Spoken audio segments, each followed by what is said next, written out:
Parole à David. Bien, merci Thierry. Alors, les limites du langage, évidemment, dessinent les limites du monde, ce qui fait que je suis contraint à utiliser un langage bien ordinaire pour vous dire, trop ordinaire, pour vous dire ma reconnaissance, mon émotion, pour toutes les interventions qui se sont succédées pendant ces 2 jours.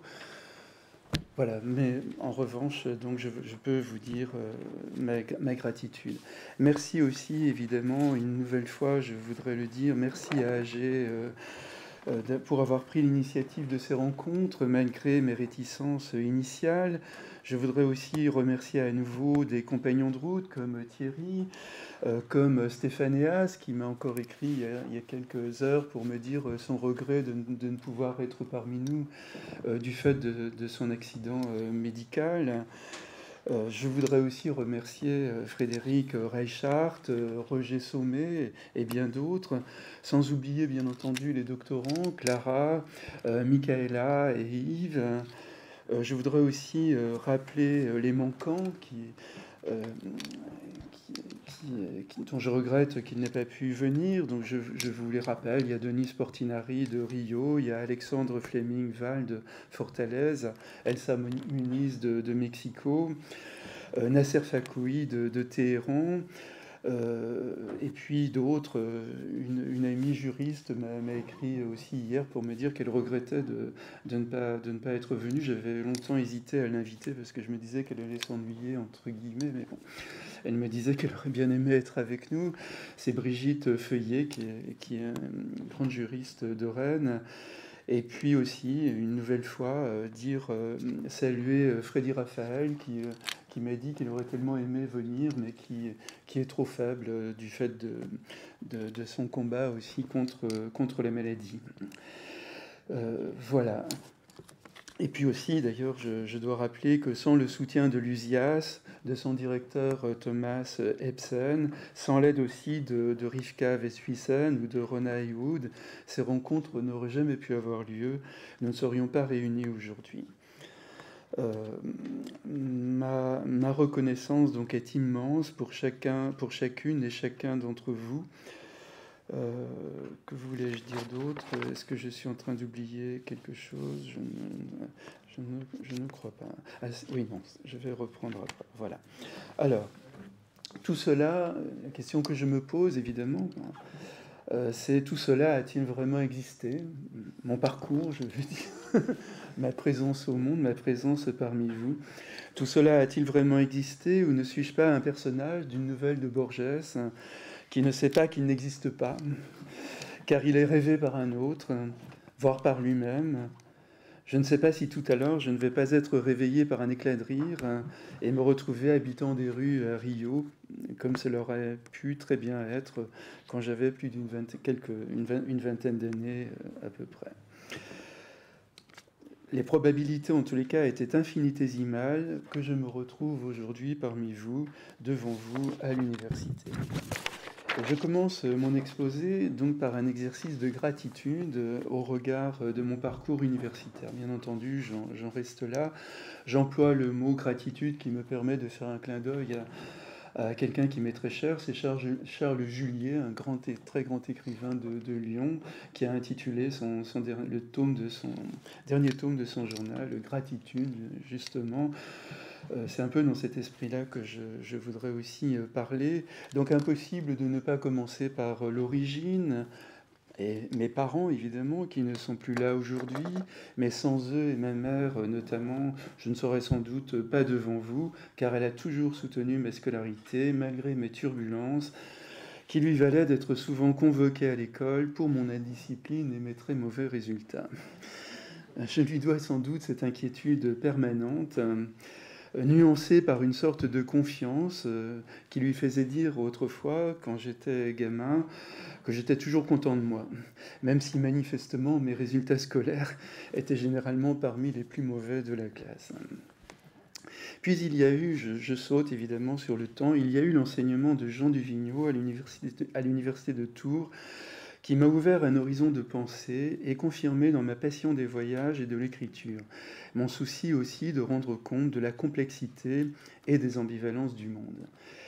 Merci aussi à d'autres qui ne sont plus là depuis longtemps, Raymond Chapuis, Raymond Thomas, qui m'ont ouvert qui m'ont ouvert autrefois les portes de l'enseignement en me proposant mes premiers cours. Merci aussi, une immense gratitude à Georges Ballandier, qui m'a autorisé d'une certaine manière à devenir sociologue en publiant mes premiers articles dans les cahiers internationaux de sociologie et en acceptant de publier Anthropologie du corps et modernité dans sa fameuse collection à l'époque au PUF, Sociologie d'aujourd'hui. Merci aussi à mon grand ami, le photographe Bernard Plossu, avec qui j'ai écrit plusieurs livres. Et puis, bien entendu, sans la confiance de Anne-Marie Métellier, mon éditrice, sans la confiance de Pascal Diby, mon directeur de collection, je n'aurais jamais publié tant de livres. J'aurais dû chercher à chaque fois un éditeur. Grâce à eux, j'ai toujours écrit avec une nécessité intérieure sur les sujets que je souhaitais explorer. En sachant d'emblée que j'allais bénéficier de leur confiance. Et tout cela était infiniment précieux pour moi.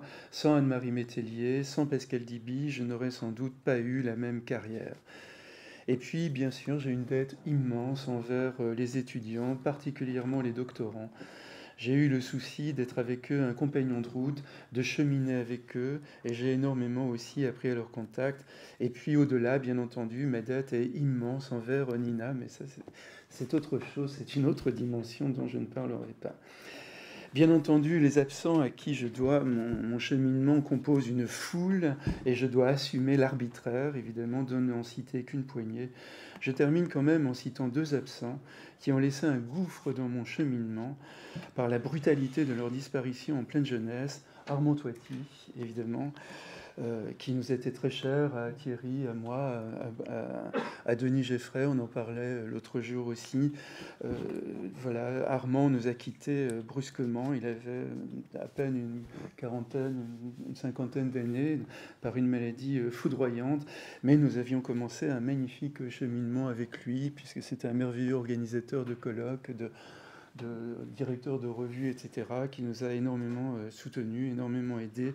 Et puis Lionel Saporiti, qui fut l'un de mes doctorants, qui a fait une thèse magnifique sur les hommes sans abri, et qui nous a quittés aussi de manière fulgurante en une dizaine de jours, alors que rien ne laissait présager une telle issue, puisqu'il était extrêmement jeune, même pas une trentaine d'années. Voilà, l'existence humaine donc n'est pas ciselée dans la calme évidence de son aboutissement. Elle est sinuosité du chemin, ambivalence des choix, confrontation à la contingence du monde. Elle engage parfois sur des voies que rien ne laissait présager. L'imprévu l'emporte souvent sur le probable à cause des circonstances ou d'une volonté particulière de répondre à leurs sollicitations ou de les créer soi-même si elles se font trop attendre. Si nous manquons de prise sur le monde qui vient, il nous reste la possibilité de prendre l'initiative ou d'entrer en résistance. Si nous sommes largement prisonniers des conditions du départ, nous ne nous réduisons jamais à elles. Seul importe ce que nous en faisons. Les pesanteurs sociales et affectives défavorables ne sont jamais un destin pour celui qui ne se pose pas en victime, mais en acteur. Celui qui relève le défi pour forcer le mur d'impuissance voit souvent le monde lui devenir hospitalier. Mais on ne sait rien au départ, et c'est ce qui préserve la chance. Tout choix est risque. Faire un choix consiste d'abord à éliminer toutes les autres alternatives. Occuper une situation revient à renoncer aux autres, dans l'ignorance évidemment de ce qui a été perdu ou gagné au moment de la décision. Mais le mouvement de l'existence ne cesse de redéfinir la balance. Nul ne sait de quoi l'avenir sera fait. L'échec douloureux d'un moment alimente peut-être la chance d'un autre, inscrit tout d'abord dans le sillage de la déception. Et la chance d'une bonne décision peut être remise en question par une évolution inattendue des conditions initiales. Je vais citer un grand auteur américain qui est l'un de mes favoris, c'est Paul Auster, d'ailleurs qui est absolument obsédé par cette idée aussi du hasard et de notre liberté à l'intérieur de ce hasard. Voilà ce qu'écrit Paul Auster. Il dit « Finalement, toute vie n'est rien de plus que la somme des faits aléatoires, une chronique d'intersection due au hasard, de coups de chance, d'événements fortuits, qui révèlent leur propre manque d'intentionnalité. Fin de la citation. La portée de nos actes nous échappe car ils dessinent une ligne nécessaire dans nos existences, mais nous ignorons ce qu'elles auraient été au regard d'autres choix. Certains choix faits à la légère sont lourds de conséquences. D'autres, effectués pourtant avec lucidité et un examen attentif des données, n'ont pas toujours les incidences voulues. Un écart est toujours présent entre l'intention et ses conséquences. On sait d'ailleurs combien l'enfer est pavé de bonnes intentions. La multitude des décisions inhérentes à la trame infinie des interactions autour de soi, même à l'échelle de la vie courante, induit souvent un labyrinthe, un mot cher à Borges, mais qui est absolument au cœur de nos vies aussi, induit souvent un labyrinthe de causes et d'effets réciproques qui amènent nécessairement à une part d'incertitude. Et nous sommes réunis ici aujourd'hui du fait d'un échafaudage infini d'événements, de rencontres, de hasards. Nous sommes dans un repli du temps qui doit à tellement de contingences. Un seul de ces événements eût-il manqué, l'une ou l'autre des personnes que j'ai citées eût-elle été absente, et tout aurait été différent. À la fois, donc, tout est nécessaire et tout tient au hasard, mais surtout à ce que nous faisons, surtout à la volonté de chance qui nous anime. J'ai essayé pour ma part de ne jamais oublier dans mon travail que j'aurais pu naître il y a 20 ans, ou naître dans 60 ans, naître dans une famille rurale ou dans un bidonville, ou dans une famille riche de Buenos Aires ou de Tokyo. J'aurais pu naître femme ou trans. Si j'étais né dans une communauté amérindienne des hauts plateaux andins ou de l'Amazonie, des forêts amazoniennes, quelle aurait été la nature de mon anthropologie ? Si j'avais grandi, par exemple, dans une communauté humaine où la notion de corps, entre guillemets, comme instance séparée du sujet, où la notion de corps n'existe pas. Les sciences sociales ne nous dispensent pas de nos conditions d'existence, de notre genre, de l'histoire de nos vies, de l'époque où nous menons nos recherches. Le hasard de notre naissance est une ironie de l'histoire à laquelle nous ne devons pas nous attacher, mais qui ne cesse de regarder par-dessus nos épaules. J'ai essayé de ne jamais oublier la formule formidable du grand écrivain Miguel Torga, du grand écrivain portugais Miguel Torga, qui dit « L'universel, c'est mon village, moins les murs. » L'universel, c'est mon village, moins les murs. Miguel Torga. J'ai toujours ressenti aussi le sentiment de manquer des clés qui ouvrent paisiblement les portes de l'existence. Je me suis d'abord tourné vers la littérature, puis le cinéma, qui offrent des existences par procuration, la possibilité d'expérimenter d'autres vies. J'ai fait de la sociologie parce qu'il me manquait toujours les codes qui autorisent à se laisser porter par l'évidence des choses. Je me sens souvent, encore aujourd'hui, en porte-à-faux, maladroit. J'ai toujours eu du mal à trouver ma place, je la cherche encore. Une fête se déroule près de moi depuis toujours, que je ne sais pas comment rejoindre, car je m'y sens étranger. Les autres y viennent sans crainte, en toute connaissance des rituels et des manières de dire, mais je reste éternellement au seuil, avec un sentiment d'impuissance. Après y avoir piétiné un moment, je rebrousse chemin pour me plonger dans les livres ou l'écriture. Je regagne mon île où je me sens en sécurité. Le choix d'un objet et d'un terrain n'est jamais aléatoire. S'il relève seulement du chercheur, si aucune obligation économique ne le guide, en outre, l'observation et l'analyse plongent dans l'expérience de populations dont le chercheur souhaite rendre compte, comme tu disais, Christian. Et là, pour rendre compte, on n'est pas là pour juger, en effet, du comportement des autres. Ces expériences, cette observation donc, n'est pas un décalque des faits, elle n'échappe jamais à l'interprétation, c'est-à-dire à une sensibilité nourrie de rigueur, Mais justement, la qualité d'un chercheur tient à sa volonté de contrôler ses glissements de sens pour éviter l'arbitraire et rester au plus proche des acteurs. Le hors-champ d'une étude, et là je fais un clin d'œil à François qui a quand même pas mal écrit là-dessus aussi, le hors-champ d'une étude, comme dans un plan de cinéma, est souvent aussi important que ce qui est mis en évidence dans nos recherches. D'autant que les sciences sociales affrontent ce paradoxe de produire des connaissances à travers l'engagement biographique de leur auteur et leur style de pensée et d'écriture. Les chercheurs parfois en font état, parfois ils tentent de se dissimuler derrière un apparat de rigueur. D'une manière ou d'une autre, toute recherche immerge au sein d'une population de manière plus ou moins intense selon les terrains et l'histoire personnelle du chercheur qui se cristallise à tout instant dans sa sensibilité, dans ses résonances aussi avec le terrain. Toute recherche en ce sens est une mine d'observation sur son auteur.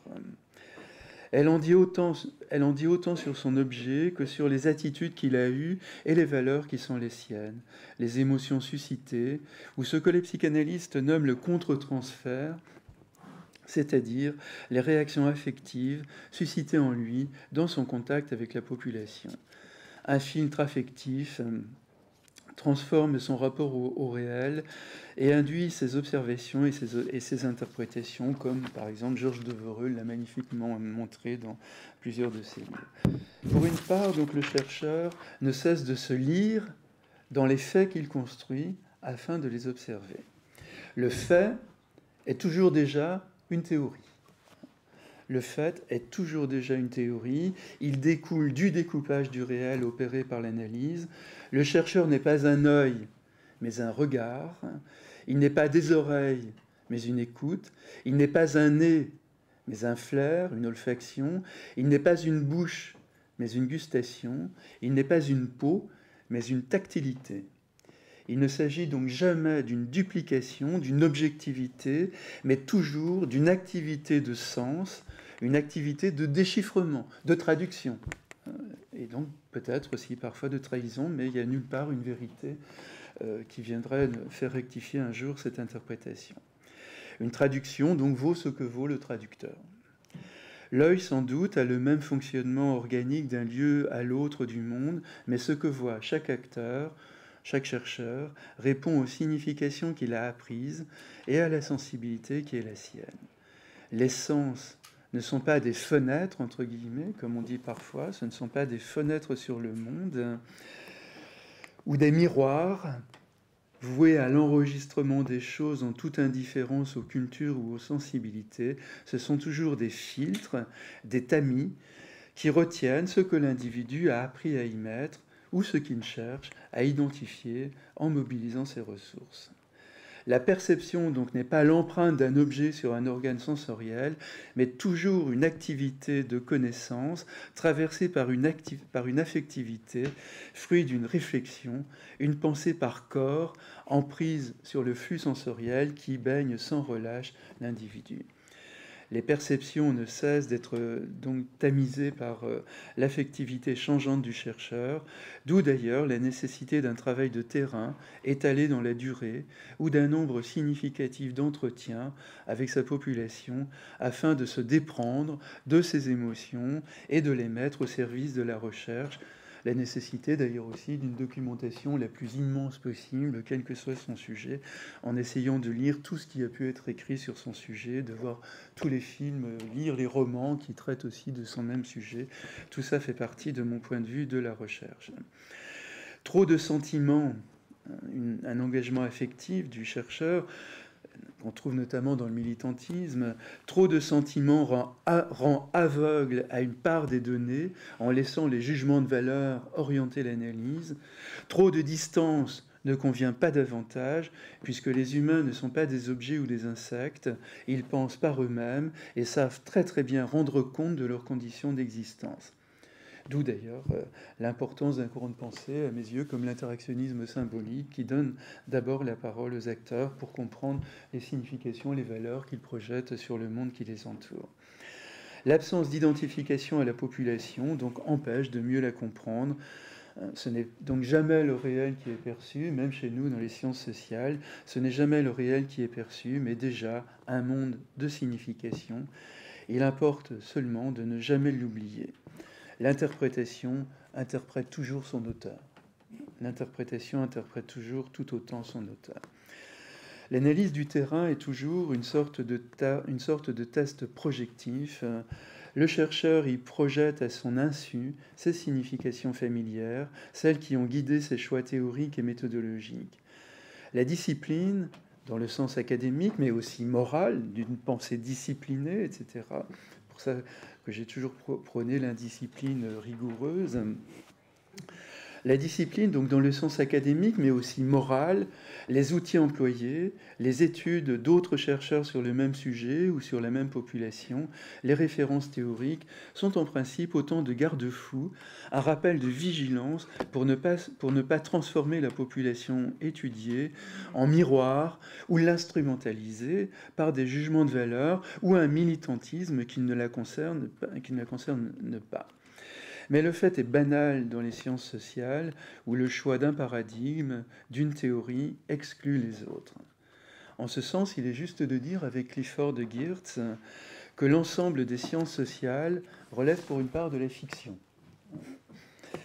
Et c'est l'un des plus grands anthropologues américains qui le dit, d'ailleurs.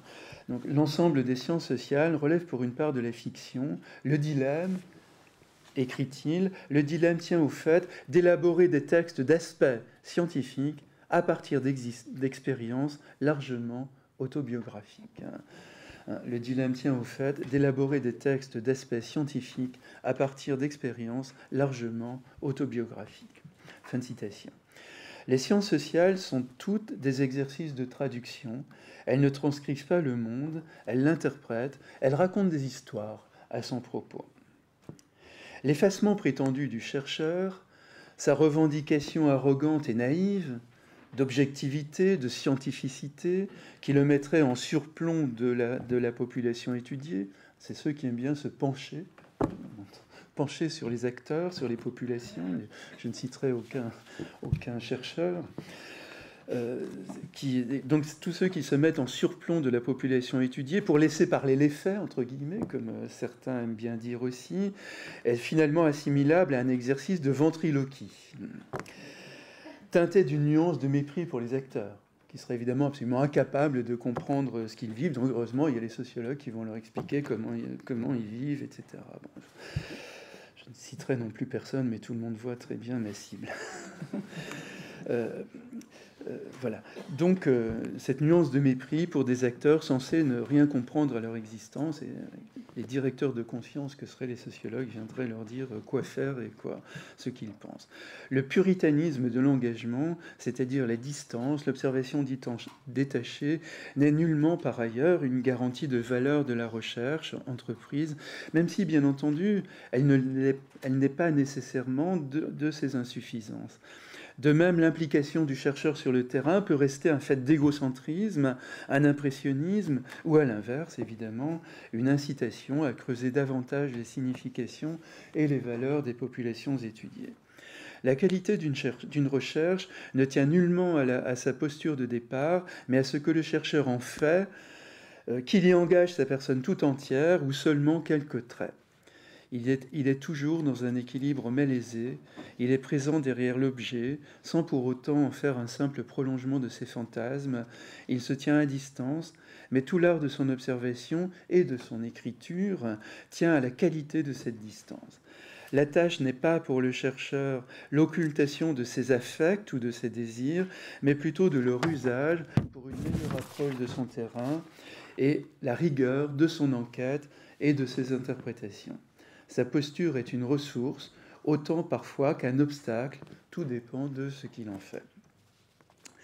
Le sociologue n'est pas un politique ou un directeur de conscience. Sa tâche est de comprendre et d'analyser un domaine de la vie sociale, mais non de parler en son nom.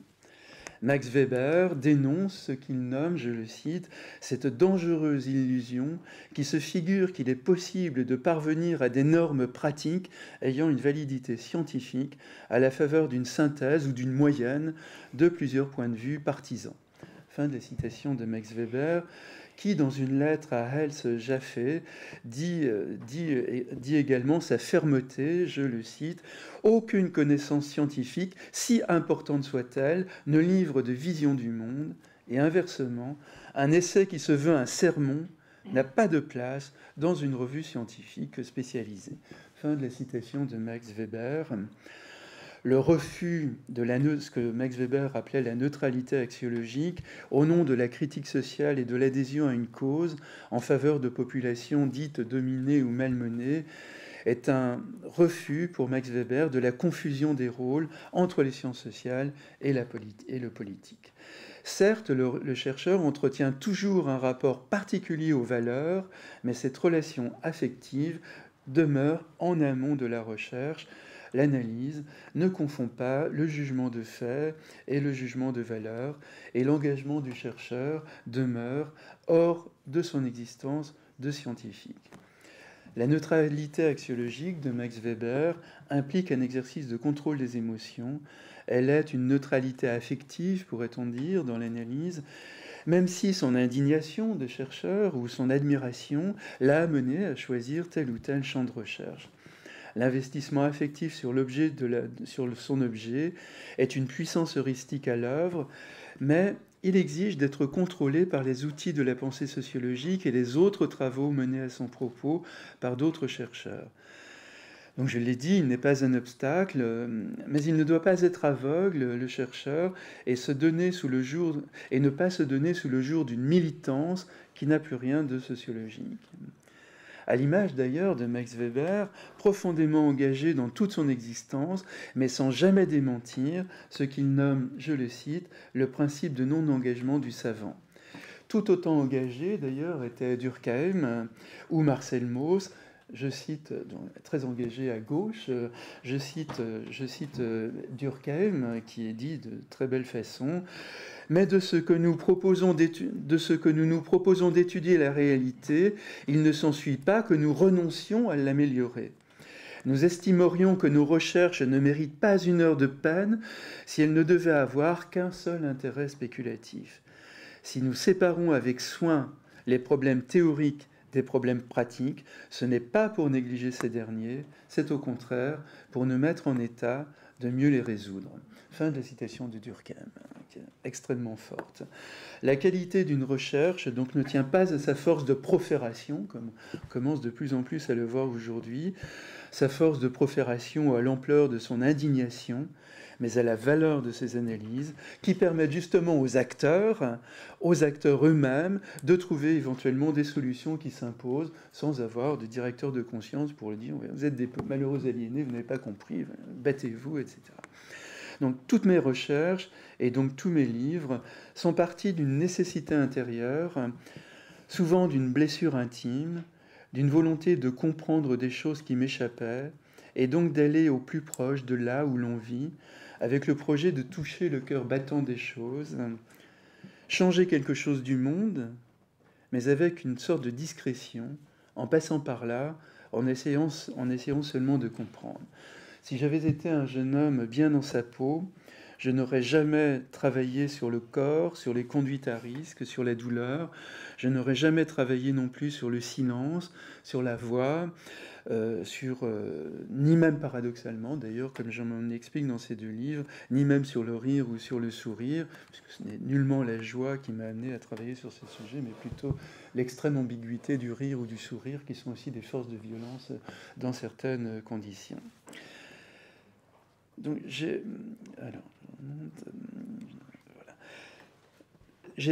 travaillé donc sur les conduites à risque des jeunes générations pour avoir traversé de manière douloureuse et confuse ma propre adolescence en me posant longtemps la question de savoir si la vie valait ou pas la peine d'être vécue.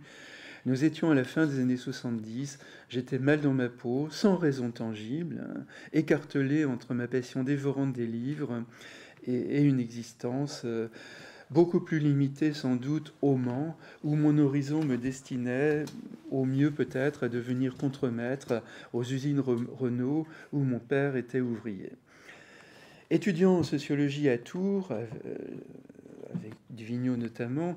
Étudiant en sociologie à Tours, j'ai vu disparaître des amis dans des conduites dangereuses, la drogue, le suicide, la folie aussi, curieusement, mais je n'ai pas le temps de développer.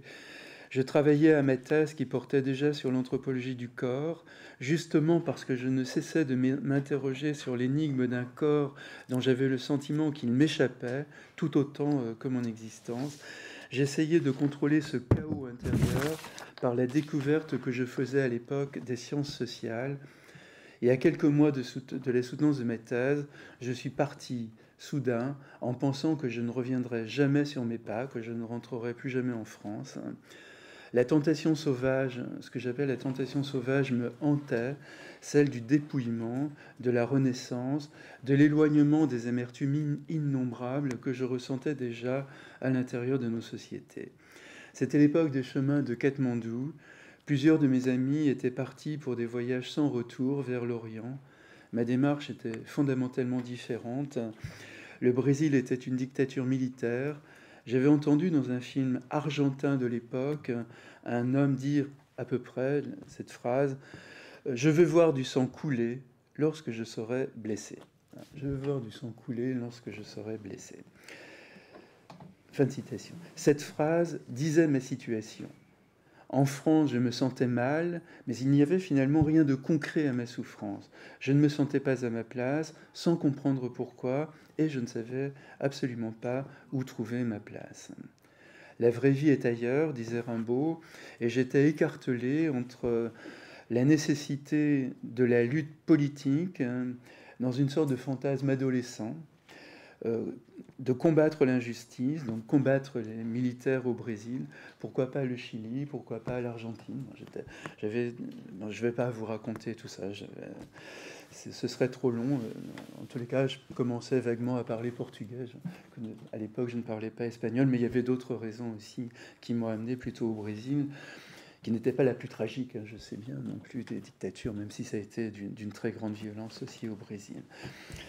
Alors, donc, voilà, j'étais écartelé entre la nécessité de la lutte politique dans un fantasme adolescent de combattre l'injustice et en même temps le refuge loin du monde pour me défaire de ma difficulté d'être, pour me dépouiller de la personne que j'étais.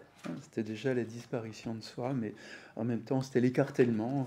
Il faut se battre contre un monde qui nous échappe, et puis en même temps, non, la vie est parfois trop pesante, autant disparaître. Voilà.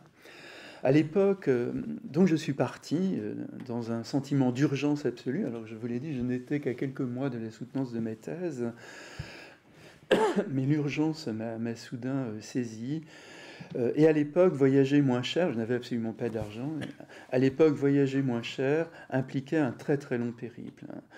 Nous étions au tout début des shorters, on est au début des années 80, j'ai pris 4 avions, j'ai transité de très longues heures, parfois une nuit entière, à Nassau, dans les Bahamas, à Miami, en Floride, à Santa Cruz de Sierra, en Bolivie, où était mort d'ailleurs Che Guevara, pas très loin de cette ville. Et puis enfin, São Paulo, où je suis arrivé 3 jours après mon départ. Luxembourg, et 3 jours après São Paulo, 3 jours dans les avions, dans les salles de transit. Mais je revois encore ces aéroports presque vides, où nous étions une poignée de jeunes Français en rupture de banc, aussi perdus les uns que les autres, n'osant pas se parler, ou à peine. Nous nous regardions de loin, sans oser nous parler, assis à quelques mètres les uns des autres, selon la succession des salles de transit. Les uns allaient peut-être, je ne sais pas, mais allaient peut-être au Chili, en Argentine, au Mexique, au Pérou, je ne sais où. Nous étions, je crois, tous en déroute, mais trop profondément enfouis en nous-mêmes pour risquer la rencontre. Très vite, arrivé au Brésil, j'ai rencontré des garçons et des filles de mon âge qui avaient connu la prison, la torture, et j'étais à nouveau confronté à mon sentiment d'insignifiance, à mon sentiment de manque de prise absolue sur ma propre vie. Tout m'échappait encore une fois. J'ai vécu donc un moment à Rio, mesurant mon impuissance à m'engager dans les luttes politiques de l'époque. J'étais encombré de moi, superflu, dérisoire, et l'appel de l'Amazonie m'a repris. Nul fantasme en moi, évidemment, que ces communautés de la wilderness soient plus proches de la nature, soient pures, ou affublées des autres adjectifs de la mythologie primitiviste. C'était déjà en moi un appel à la disparition de soi, dont l'Amazonie était à mes yeux une sorte de symbole géographique. Il y avait en moi ce fantasme d'aller me perdre en un lieu des origines, en quelque sorte, une sorte de lieu d'innocence morale, en tous les cas, où se mettre enfin au monde. Mon sac sur le dos, j'ai commencé un long périple en stop, en suivant le littoral. Voilà, seul le saut dans le vide, évidemment, seul le saut dans le vide guérit de la peur du vide. Il fallait avancer chaque jour, à pied, en stop, en bus, en bateau, chercher obstinément aussi une réponse. La tâche était suffisante pour absorber la plupart de mes efforts de pensée. Sur les routes, je croisais nombre de jeunes Brésiliens ou des étrangers aussi, en proie à la même errance que moi. Je partageais au hasard de ces rencontres des nuits à la belle étoile, sur des falaises qui surplombaient la mer, sur des plages, dans des dortoirs sales où la vigilance s'imposait pour éviter le vol de ces maigres affaires. Chacun suivait sa route dans une espèce de pudeur, de solitude, de quête intérieure. Ce qui m'a sauvé, évidemment, c'est que chaque jour, j'écrivais le livre ce que j'appelais le livre du crire. Crire étant un jeu de mots entre crier et écrire. En français, ce sont les mêmes lettres. Et donc j'essayais de faire crier la langue, mais de rester dans l'intelligible en même temps, c'est-à-dire de ne pas être dans l'expérimentation qui m'a toujours profondément ennuyé, mais de casser la langue tout en restant quand même intelligible et de faire crier la langue, comme Antonioni, pour moi, faisait à l'époque crier l'image dans ses films, ou des peintres également le faisaient. J'essayais dans le monde de l'écriture de faire crier la langue, et puis plus tard d'ailleurs, j'ai essayé de faire crier l'image dans mon film, dont je ne parlerai pas, mais Seul détruire est au-delà des yeux. J'ai essayé d'inventer un usage crié de l'image en utilisant notamment la danse. Voilà. Donc ce voyage, je vais citer quand même Elias Canetti, parce qu'il dit merveilleusement tout ce que je ressentais à l'époque. Au bord du gouffre, il s'agrippe à ses crayons. Au bord du gouffre, il s'agrippe à ses crayons. On ne peut pas mieux dire les choses que Elias Canetti, c'est un immense écrivain autrichien. Voilà, donc cette traversée du Brésil a été pour moi une traversée de la nuit, mais aussi un passage initiatique, évidemment, effectué en solitaire. Sur les routes du Brésil, donc j'ai décidé de vivre, j'ai décidé aussi d'être un sociologue engagé dans son temps, non dans le sens d'un militantisme, car à mes yeux, un militant est par force un limitant. En français, ça résonne très très bien. Militer, c'est automatiquement limiter le monde. Donc c'est se mettre des œillères, et pour moi, c'est évidemment insupportable de ne pas prendre en compte toutes les nuances, toutes les ambivalences, toute la complexité du monde. Donc j'ai souhaité être, et je l'ai souvent dit aussi aux étudiants, nous sommes des illimitants. Dans les sciences sociales, particulièrement en anthropologie, nous devons être des illimitants, c'est-à-dire montrer combien le monde est socialement construit et donc finalement combien nous ne sommes jamais prisonniers de notre situation, de notre état, de notre condition. Ce qui a été un jour construit peut parfaitement être un jour déconstruit. Donc d'où ma passion à dépouiller les objets de leur gang d'évidence pour en rappeler l'infinie complexité, leurs ambivalences, leur relativité d'un lieu et d'un temps aussi. J'ai beaucoup travaillé évidemment avec l'histoire, de mon long compagnonnage aussi d'ailleurs avec Georges. Donc l'infinie complexité, les ambivalences, la relativité des choses, d'un lieu et d'un temps à un autre. Manière de dire que le monde est toujours le fait d'une construction sociale et individuelle, jamais, jamais un destin. Ce qui a été construit peut être déconstruit. Le monde est toujours devant nous, jamais derrière. Je cesse de répéter cette phrase, surtout évidemment elle est précieuse dans notre travail sur les conduites à risque de nos jeunes. Quels que soient les drames qu'ils ont pu vivre, le monde n'est jamais derrière eux, il est toujours devant, il est toujours aussi à prendre en main pour résister à son adversité, mais pour se remettre au monde aussi d'une manière ou d'une autre. J'éprouvais donc de manière intense d'ailleurs la culpabilité d'avoir survécu, là où j'en parle au début de Passion du risque, en 2-3 phrases simplement, mais j'éprouvais de façon intense la culpabilité d'avoir survécu, là où certains de mes amis avaient disparu. Je me sentais aussi une sorte de devoir de témoigner. À cette époque, j'ai commencé à enseigner la sociologie dans maintes écoles d'infirmières, de cadres infirmiers, d'écoles de travail social. Je suis devenu simultanément chargé de cours à la faculté de Tours, à celle du Mans, à la Cato à Angers. La sociologie du corps, d'ailleurs, commençait tout juste à sortir de son exil. Je n'ai pas le temps de développer ça, mais l'université m'a fait payer très très cher d'avoir fait une thèse sur l'anthropologie du corps à une époque où c'était absolument pas du tout, où le corps n'était absolument pas considéré par les sociologues comme un objet valable de recherche. C'était plus le cas en ethnologie avec des gens comme Françoise Lux ou d'autres. C'était évidemment un peu le cas de Michel Foucault, mais Michel Foucault, c'était un autre paradigme qui était différent. Mais pour les sociologues traditionnels, ils avaient oublié Mauss, ils avaient oublié Simmel, ils avaient oublié tout un immense pan de l'histoire de la sociologie, mais j'en ai quand même très longtemps payé le prix à travers ma marginalité. J'étais un surdiplômé, j'avais à la fois une thèse de 3e cycle et une thèse d'État. Et les thèses d'État étaient extrêmement prestigieuses en France à l'époque, mais j'étais toujours au chômage.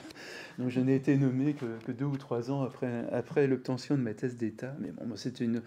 Enfin si, c'est très sociologiquement révélateur et très intéressant, mais bon, j'ai pas le temps de développer ça. Aujourd'hui, il y a tellement de gens qui travaillent sur l'anthropologie, la sociologie du corps, et tellement de thèses qui sont soutenues tous les jours. Et bon, à l'époque, c'était un peu quasiment être un pionnier, entre guillemets. Et il fallait d'ailleurs aussi l'inventivité, la créativité d'un Jean Duvigneau pour ne pas dire sans intérêt, etc. Pour dire oui, c'est en effet un très beau sujet qu'il faut, allez-y, etc. Bien, je reviens à un parcours un peu biographique, j'ai bientôt terminé. J'étais attentif aux données épidémiologiques. J'en reviens aux conduites à risque. J'étais attentif aux données épidémiologiques. Je voyais grimper dans ces années, dans la fin de ces années 80, début des années 90, je voyais grimper les indicateurs du mal de vivre adolescent en termes de suicide, de tentatives de suicide, de montée des fugues, des troubles alimentaires, des problèmes de toxicomanie, etc., etc. Et je voyais aussi souvent des jeunes en formation mal dans leur peau.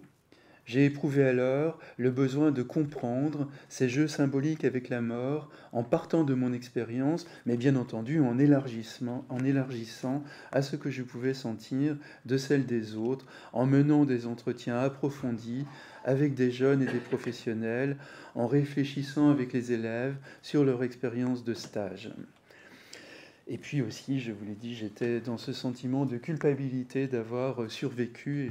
Et puis j'essayais aussi de comprendre pourquoi m'étais-je mis si souvent en danger dans ces années-là. Donc j'ai essayé de théoriser ce sentiment d'être sur le fil du rasoir et de se jeter contre le monde de manière réelle et symbolique pour savoir qui l'on est. Je me suis trouvé au milieu d'une passe dangereuse.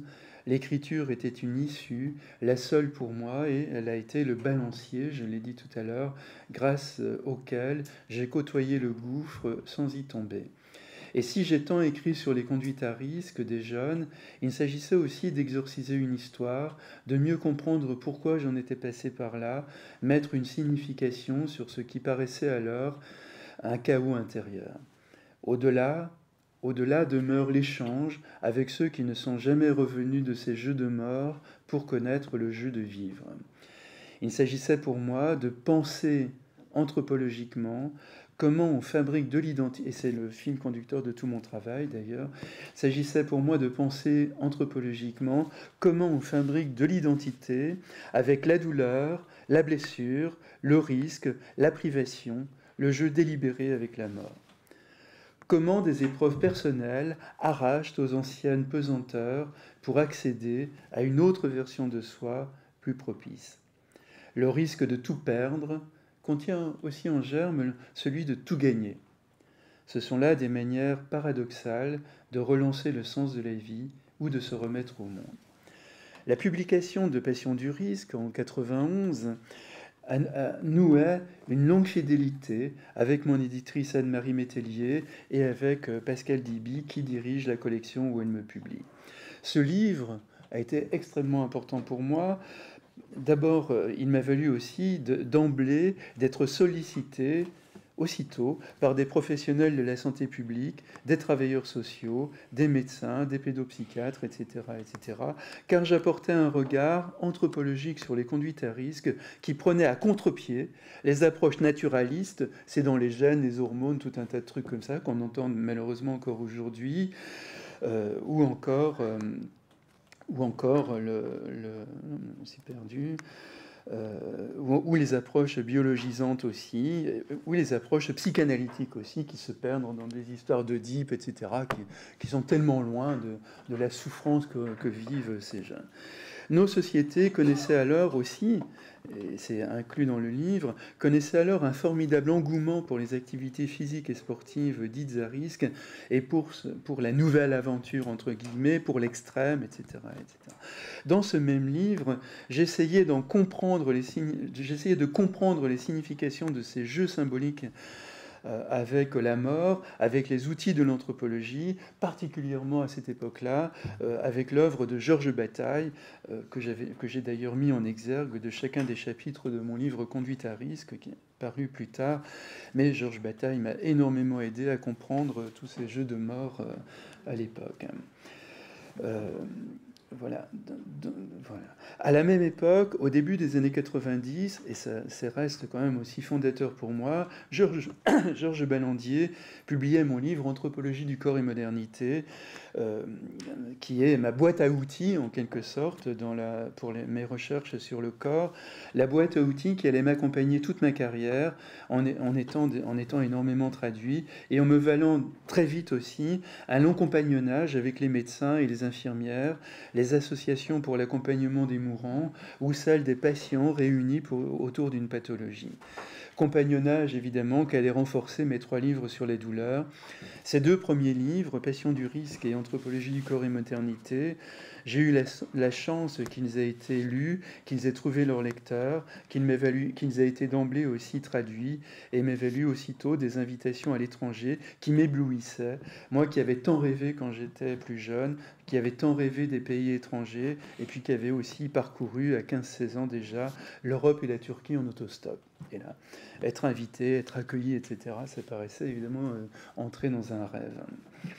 Un acte de création, quel qu'il soit, même une étude en sciences sociales, s'inscrit toujours sur un double registre, celui d'une expérience venant de soi, imprégnée d'affectivité, mais confrontée à l'autre et restituée à travers les codes d'expression en usage, éventuellement détruits, détournés ou ignorés, tout dépend de l'écriture.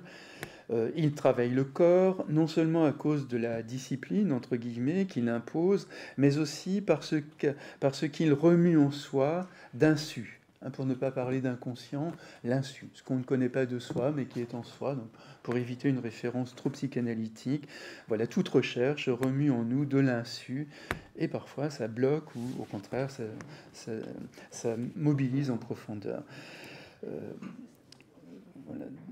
Donc voilà, remis en soi, d'insu, les émotions qu'il fait naître, le terrain, les périodes de grâce ou de désespoir qui l'accompagnent, comme évidemment les doctorants le vivent très souvent. Et on connaît bien ce moment où ils sont absolument emportés par leur recherche, puis les moments où ils sont complètement perdus, désespérés, ont l'impression que ce qu'ils écrivent est absolument sans intérêt, etc. Mais tous nous oscillons dans ce va-et-vient de ferveur et puis de remords, de se dire mais non, c'est comme ça que j'avais vécu ma thèse de 3e cycle sur le corps. Je m'étais dit, si jamais quelqu'un me tombe dessus sur un trottoir en me disant le breton, c'est quoi le corps, je me disais mais je ne saurais rien dire parce que ce que je vais dire ce sera tellement évident Voilà, mais c'est ce qu'on ressent, c'est ce que ressentent presque toujours les doctorants. J'ai l'impression que d'avoir enfoncé plein de portes ouvertes, mais non, c'est pas du tout, évidemment.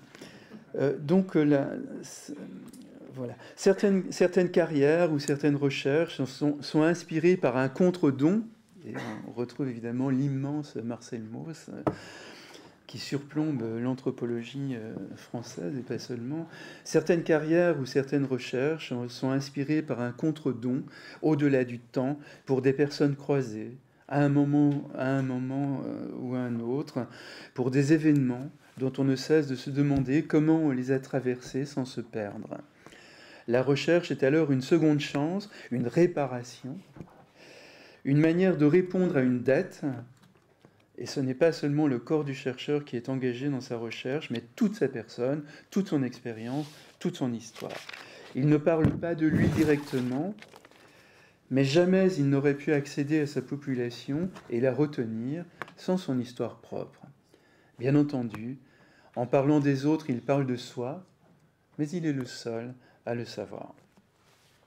Merci encore à vous qui m'avez fait confiance, et avec qui se sont nouées des collaborations, avec qui se sont cristallisées des amitiés, en espérant que nous avons encore les uns et les autres une profusion de temps devant nous pour poursuivre ce chemin. Merci infiniment à toutes et à tous.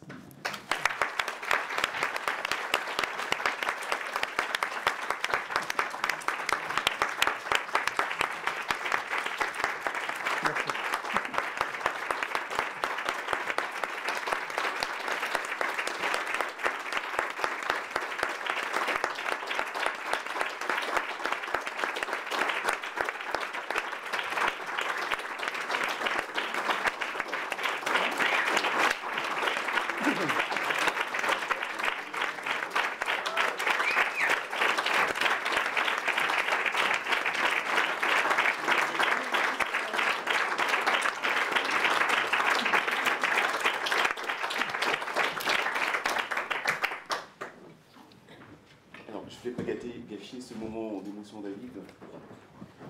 Juste pour donner la suite de la soirée, vous êtes attendu à un spectacle El Duelo que l'on va faire avec Fritz. Mais je vais juste peut-être, si David le permet, dire deux petits mots, parce qu'il faut qu'on fasse quand même des remerciements qui sont des remerciements un petit peu institutionnels. Tu as déjà commencé à le faire. La première chose que je souhaitais faire, c'est de remercier... il y a une liste là que vous avez vue sur le dos du livre des résumés. C'est une petite équipe qui a travaillé autour de ce colloque, de ces manifestations, de plusieurs jours vraiment de travail, quelque temps. Thierry est là. Et surtout, je voulais remercier trois personnes qui sont dans la salle. Il y a d'abord Madame Honnête, Mireille qui est là derrière. Est-ce que vous pouvez avancer ?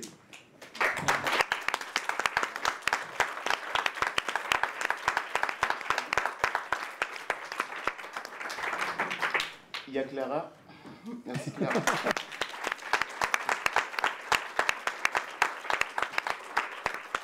Il y a Monsieur Aline, Yves Aline.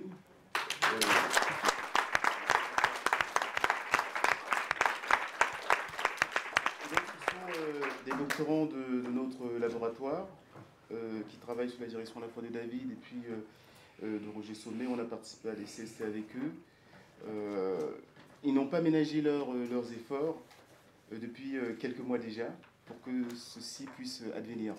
Et donc c'est très important à la fois de pouvoir faire ce que David, tu nous as un peu transmis aux uns et aux autres, à cette question à la fois de la bienveillance, de l'accompagnement et du compagnonnage que tu as essayé de faire valoir. Et vraiment, du fond du cœur, je vous remercie pour tout le temps que vous avez passé, parce que vous avez dû laisser parfois vos activités à la fois professionnelles, les activités aussi de recherche, pour vous consacrer pleinement à cette tâche-là. Encore merci à vous. Et,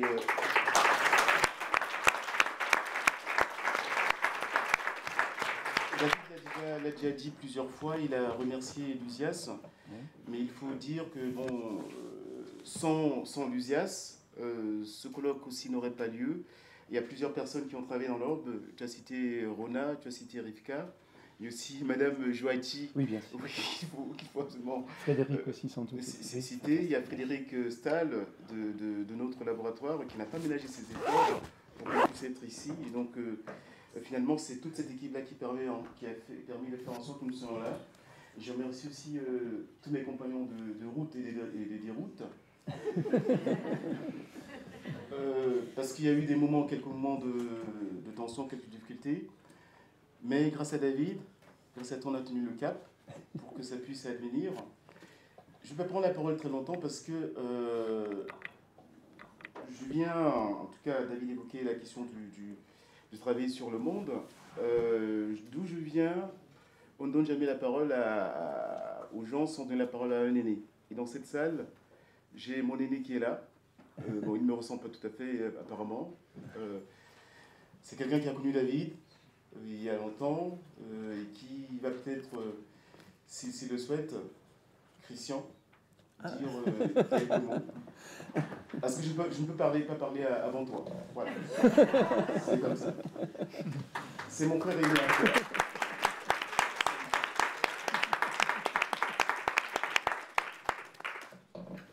C'est une demande de la famille, je ne peux pas reculer. Je suis néanmoins extrêmement gêné d'intervenir après David, là, ça va être difficile. En tout cas, c'est un cri, je me suis relu, je fais une page, ça entre un cri d'amour et un cri d'amitié, je ne sais pas, ça n'a pas de prévention scientifique, bien évidemment. Si tu m'autorises, David, je vais dérouler ça très, très rapidement. Merci pour votre patience et votre écoute, c'est ce que j'ai à dire. Tu connais mon peu de goût pour la dithyrambe et mon talent limité à l'oral. Grand merci à tout le monde, AG, ça a été fait, refait, etc. Ça a été très bien fait. Mais je voulais juste revenir sur cette rencontre avec David. Tu as décliné une grande partie de ta biographie que je connaissais déjà, il se trouve. En tout cas, pour moi, ça a été une rencontre déterminante. Dans ma rencontre avec toi, dans ma vie de soignant, dans ma vie d'enseignant, et peut-être bien dans ma vie tout court. Au décours des nombreuses bifurcations existentielles dans une vie, après les terrains humanitaires, donc vous avez compris que j'étais médecin, je suis le frère aîné d'AG Célestin Lomo, et quelques terrains humanitaires, ça interpelle David. Pourquoi? Parce que c'était au Brésil, c'est en Amérique du Sud, nous avons échangé là-dessus à quelques occasions, en Afrique également, surtout donc comme médecin dans une perspective humanitaire. Par la suite, j'étais jeune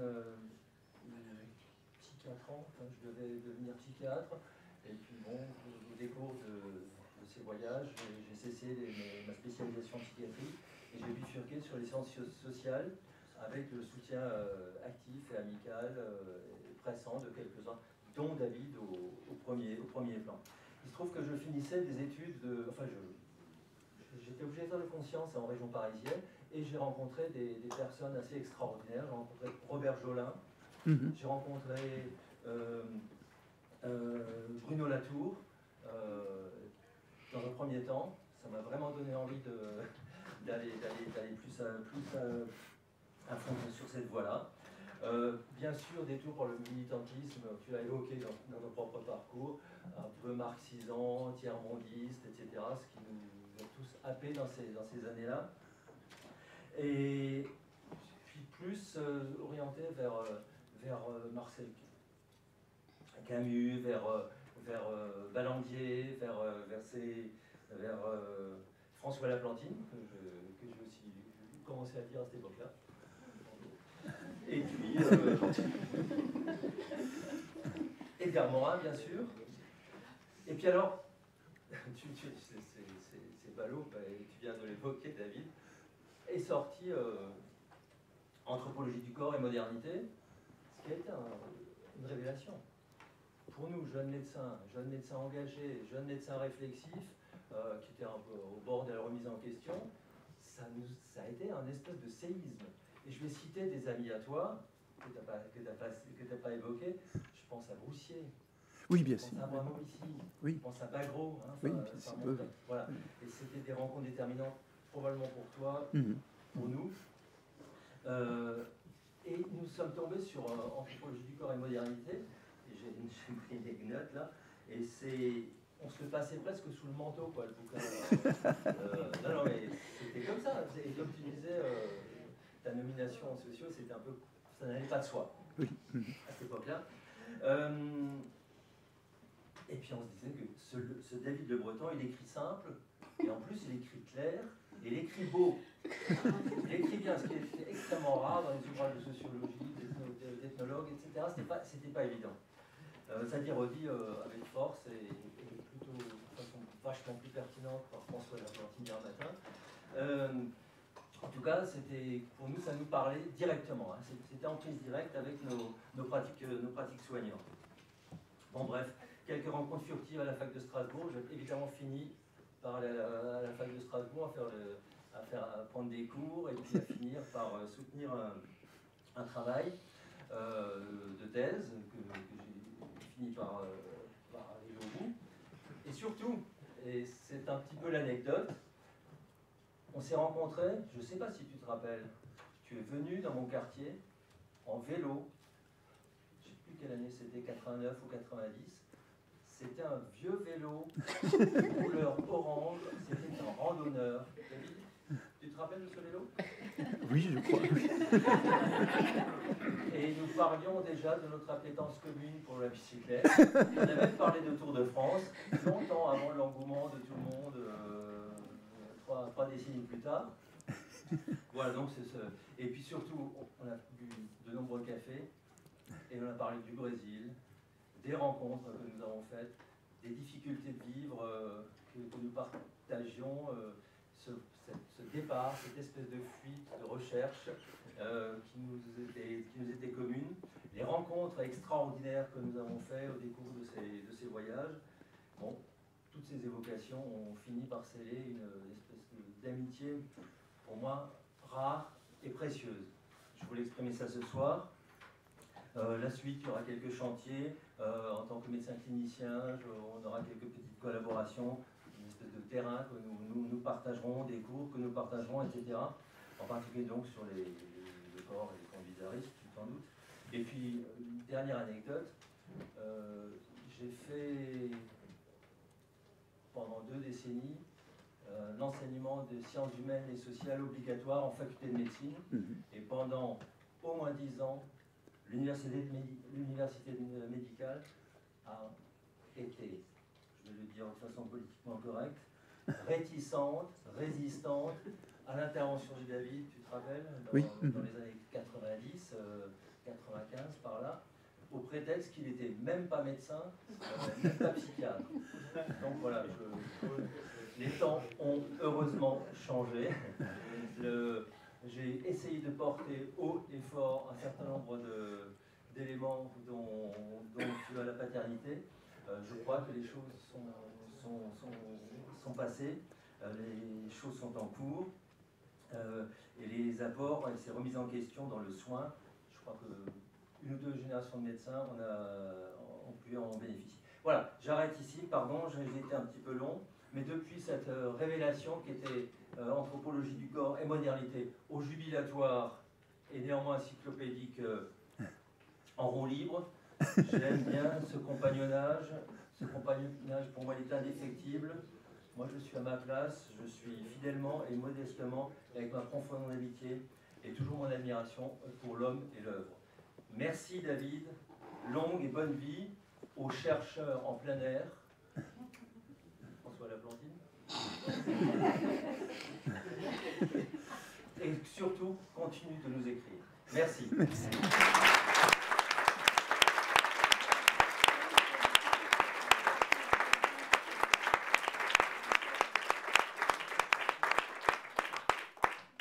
J'ai donné la parole à Christian Michel pour une raison très précise.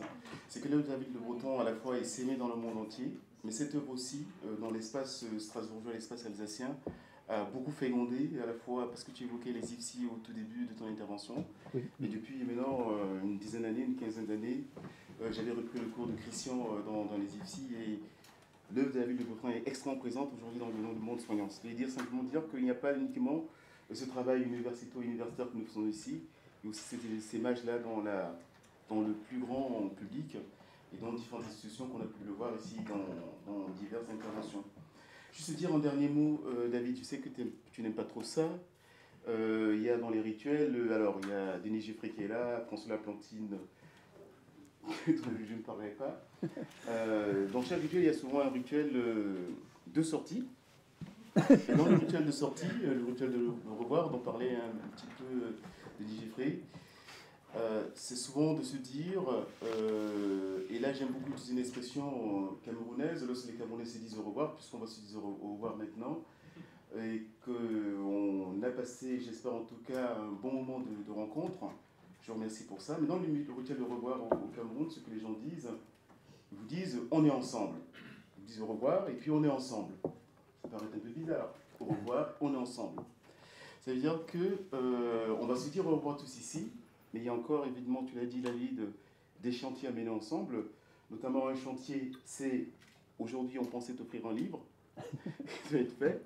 On a eu quelques petits retards, donc je rassure les différents auteurs ici. Le livre est en chantier, et donc j'espère que d'ici 3 semaines, un mois, on l'aura. Il y a la couverture déjà, je voulais la présenter, mais on ne le fera pas. Mais on a quand même réussi avec quelques collègues, et la complicité de quelqu'un qui est dans la salle. Parce que je sais que tu n'aimes pas ça, donc de ramener des petites choses. Alors, je ne sais pas, les gens diront ce qu'ils ont ramené.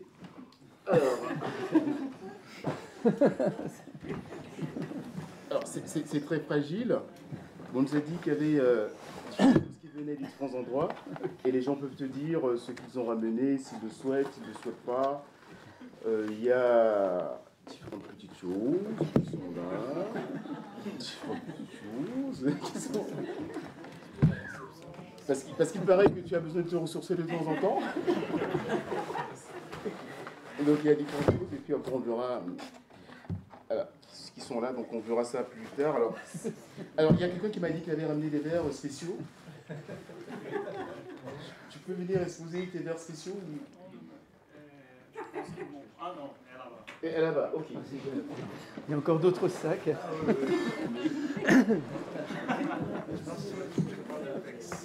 Donc, il n'est pas adepte de Bacchus, hein, donc il faut pas... Donc ce sont différentes liqueurs, bières, vins qui viennent du monde entier. Voilà.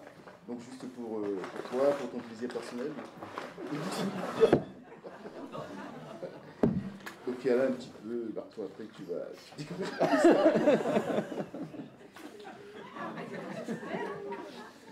Il paraît que quand il n'y en a plus, il y en a encore. Voilà.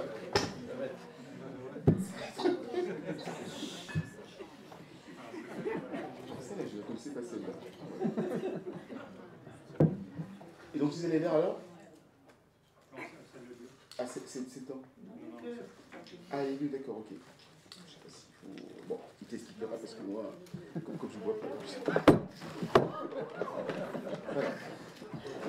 Et puis, alors, il y a des collègues de la faculté de l'université. Alors, je vais citer Nicoletta Giasio, le Normand, et puis quelques autres qui sont dans la salle, que je nommerai pas, parce qu'on essaie de réfléchir à qu'est-ce qu'on peut faire pour la sortie. Et initialement, il y avait, pour la fiche du colloque, on travaille, enfin, je travaille depuis plusieurs années avec un artiste peintre qui travaille beaucoup sur le corps, qui s'appelle Bruce Clerc, et dont la première affiche du colloque, c'est de ça. Et donc, on a bien pu, grâce à ce que les collègues ont bien faire, et pour ça, c'était la première affiche du colloque, on avait choisi, mais là, ça vient parce que là, on a vu la suivante, on a vu celle-là, et maintenant,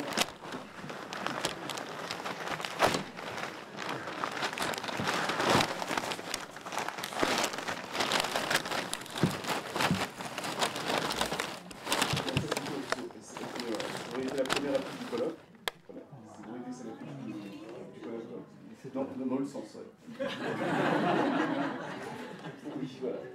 Bon, c'est un artiste qui s'appelle Oscar qui travaille beaucoup sur les questions liées au corps. Et voilà, il serait très enchanté de te rencontrer. Voilà, et de travailler avec toi.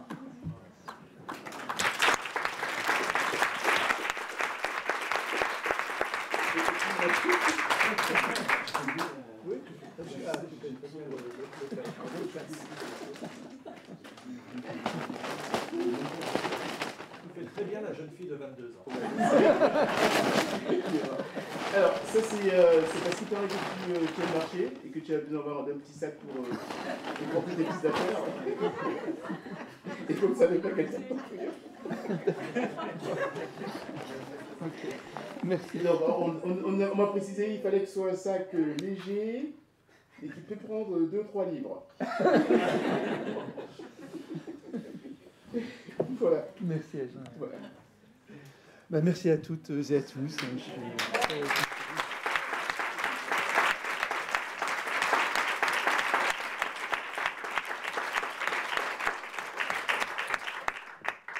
Donc nous sommes presque dans le timing. C'était plus compliqué de respecter. Donc,